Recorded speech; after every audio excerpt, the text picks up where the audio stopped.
Hello guys, आप सभी का स्वागत है। वेलकम है हमारे यूट्यूब चैनल में कलामी एजेड ब्लॉगर में। तो फिर से आप सबको हमारा सलाम दुआ नमस्ते सत श्री अकाल। और आप सब खैरियत से हैं? इंशाल्लाह मैं भी खैरियत से हूं। और आप सबके लिए एक नई वीडियो आज बनाने वाला हूं, अपने भाइयों के लिए या बहनों के लिए जो भी बाहर जाना चाहते हैं। और कैसे वीज़ा मिलता है, क्या मेडिकल होता है, कहाँ कराना चाहिए, कहाँ नहीं कराना चाहिए, और क्या प्रोसेस है, और क्या गम का होता है, ये सारी जानकारी मैं आपको दूंगा। तो आप मेरी पूरी वीडियो देखें और जानकारी लीजिए, और आप सबको इंशाल्लाह फ़ायदा होगा। तो चलिए शुरू करते हैं। तो भाइयों, वीज़ा लेना है। जैसे कि गल्फ़ कंट्री में मैं रहता हूँ, गल्फ़ कंट्री की आपको जानकारियाँ देता हूँ, आप जानते हैं। तो गल्फ़ कंट्री के लिए कहीं भी आपको जाना है तो सबसे पहले आपको एक एजेंट से मिलना पड़ता है, या फिर आपका कोई रिश्तेदार बाहर है तो वो अगर वीज़ा देता है तो पहले वीज़े की बात करेंगे, बताएंगे ये काम है, इतनी सैलरी है। और अगर आप राज़ी होते हैं तो फिर आपको उसमें ज्वाइन किया जाता है।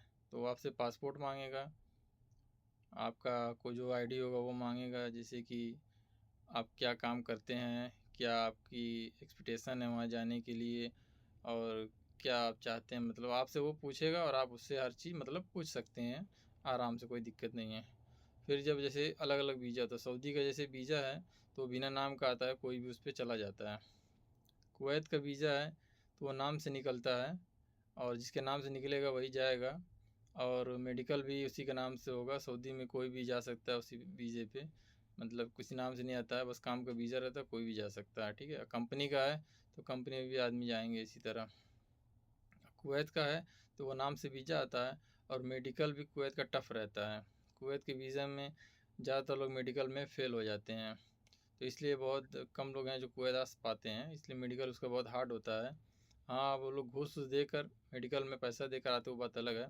तो चलिए बताता हूँ आपको।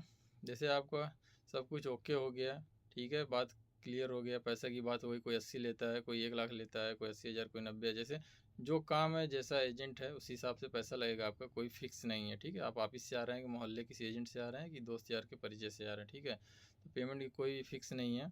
ठीक है, आपको बात हो गया, वीज़ा मिल गया, ठीक है, ओके।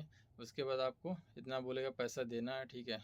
उसके बाद आपको वो बोलेगा मेडिकल के लिए सबसे पहले, ठीक है। तो मेडिकल के लिए आपको ऑनलाइन गम का कटवाना पड़ता है। तो गम का आप कहीं भी जाइए साइबर कैफ़े में, तो वो गम का निकाल देगा आपका। लेकिन इतना ध्यान रखिए भाई लोग, आप सभी लोग से मैं गुजारिश करता हूँ, आप लोग लखनऊ का गम का ना कटवाइए, ठीक है। लखनऊ में सब फ्रॉड करते हैं, जितना मेडिकल सेंटर है सब फ्रॉडिया हैं। ख़ास तौर से ये क्या नाम, एशिया डायग्नोस्टिक सेंटर, जहाँ कि मैं भी गया था, मैं वहाँ गया था, मैं वीडियो भी एक डाला था अपने इंस्टाग्राम पे और फेसबुक पे। वहाँ मारपीट सब हो जाता है, ठीक है। एशिया डायग्नोस्टिक सेंटर जो कि लखनऊ में है, तो वहाँ तो आप कतई ही ना जाएँ, वहाँ गम का कभी ना कटाएँ, ठीक है। मैं आप लोग को यही राय दूंगा जो कि आपके फ़ायदे की है। आप दिल्ली जाइए, थोड़ा पैसा खर्च होता है लेकिन आपका बहुत ज़्यादा पैसा बच भी जाता है, ठीक है। लखनऊ आप जाएंगे, सीधा आपको फेल करते हैं, कोई कुछ नहीं, क्यों प्रॉब्लम है, क्या प्रॉब्लम, अच्छा ये दवा खा लो इतने दिन बाद आना, ऐसा कुछ नहीं है, सीधा आपको वो फेल कर देंगे, बोलेंगे आप फेल हो जाओ, ठीक है। तो मेडिकल दो तरह का होता है, एक हाफ एक फुल होता है। कहीं कहीं सब पूरा पेमेंट लेते हैं, कहीं हाफ में होता है। जैसे कि आप 5-7 हज़ार का मेडिकल है तो आप 3 हज़ार देंगे तो वो हाफ आपका करेगा।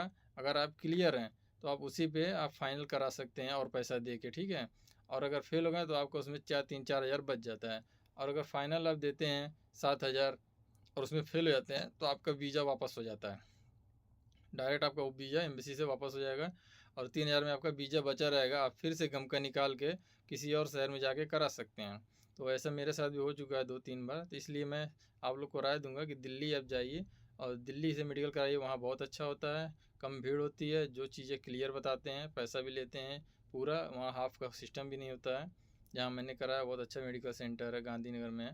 तो आप जाइए दिल्ली ही कराइए, मैं कहूँगा किसी को भी लखनऊ मेडिकल बिल्कुल नहीं कराना, आपका पैसा वेस्ट हो जाएगा सारा पैसा, ठीक है। तो आप लखनऊ कभी ना जाएं मेडिकल के लिए। फिर आप मेडिकल करा कर आते हैं तो मेडिकल रिपोर्ट आ जाएगी ओके है। फिर आपका पासपोर्ट लेगा, वो अपना स्टम्प स्टम्प के लिए जाएगा ऑफिस में, जो भी वीज़ा वूज़ा प्रोसेस होगा सब ओके हो जाएगा।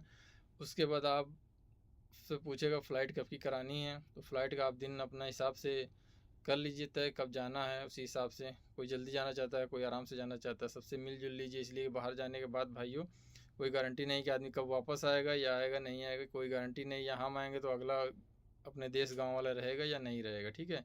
क्योंकि बाहर रहने वाले सभी लोग शादी मरनी जियनी सब खत्म हो जाता है, लेकिन आदमी जा नहीं पाता। मजबूरियाँ हैं जो बाहर रहते हैं, और कोई बात नहीं है, जाना सब चाहता है। तो ये सब देख सोच समझ कर जाइए, ठीक है। उसके बाद आपका टिकट करा लीजिए। टिकट कराने के बाद आप अपने किसी साथी को साथ लेकर एयरपोर्ट पर जाइए, क्योंकि आप बहुत दिन के लिए जा रहे हैं तो आराम से बातचीत करते हुए थोड़ा सा अच्छा लगता है। तो आप जाइए अपने दोस्तों के साथ, रिश्तेदारों के साथ, भाइयों के साथ एयरपोर्ट पे। आप एयरपोर्ट पे जाएंगे तो सबसे पहले आपको गेट से एंट्री करेंगे, आपको दिखेगा पासपोर्ट वीज़ा वूज़ा, इंटर कर देंगे अंदर जाने के बाद। अंदर जाने के बाद बोर्डिंग पास कहीं पहले ही मिल जाता है, कहीं निकालना पड़ता है खुद ही पासपोर्ट दिखा के, ठीक है। तो ऑनलाइन तो वो आप निकाल लीजिए। उसके बाद आपको अंदर जाके वेटिंग करना पड़ता है। फ़्लाइट जिस टाइम है वो अनाउंस करेगी, आप देख लीजिए। बोर्डिंग पास पे सब लिखा रहता है, गेट नंबर और कितने बजे एंट्री है, क्या है, सब कुछ कहाँ से कहाँ जाएगी, ठीक है। तो आप वो सब ध्यान देकर आप फ़्लाइट में बैठ जाइए आराम से, कोई टेंशन नहीं है उसमें। अगर आपके टिकट में खाना ज्वाइन है तो खाना देगा, अगर इंक्लूड रहता है खाना पीना। और किसी किसी टिकट में एजेंट खाना इंक्लूड नहीं करता है पैसा बचाने के लिए, तो उसमें नहीं मिलता है, ठीक है। तो उसका टेंशन नहीं, कहीं खाना मिले कहीं नहीं मिले, वो आप पूछ लीजिएगा अपने एजेंट से, ठीक है। उसके बाद आप जब बाहर आएंगे, अगर सऊदी आते हैं तो सऊदी आते हैं तो आप डायरेक्ट एयरपोर्ट से बाहर जा सकते हैं, टैक्सी लेके, बस लेके, अगर जानकारी है तो जा सकते हैं अपनी जगह पे। और कुवैत में अगर आते हैं तो यहाँ पे क्या सिस्टम है, आपका कुवैती आएगा तब वो आपको छोड़ेंगे, एयरपोर्ट पे बैठाए रहते हैं।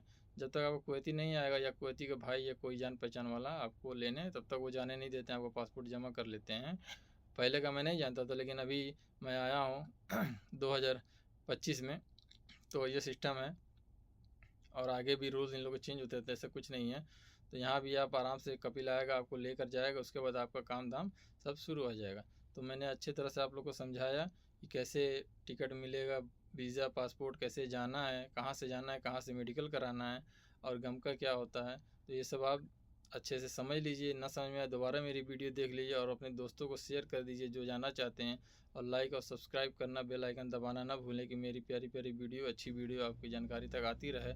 और आप सबकी, मैं भाई कलाम एजेड ब्लॉगर, आपकी मदद करता रहा हूँ। तो आप सभी का मेरी लाइफ में स्वागत था। अब मैं आपसे अलविदा चाहता हूँ। आप सबका बहुत शुक्रिया मेरे यूट्यूब ब्लॉगर में जुड़ने के लिए, मेरे चैनल में। और ऐसे अपने भाई को प्यार करते रहिए, सब्सक्राइब करते रहिए और आगे शेयर करते रहिए, और पूरी वीडियो मेरी देखिए। आप सबका बहुत धन्यवाद। अब अलविदा चाहता है। अस्सलाम वालेकुम। अपना सारा बहुत सारा ख्याल रखिएगा भाई सब।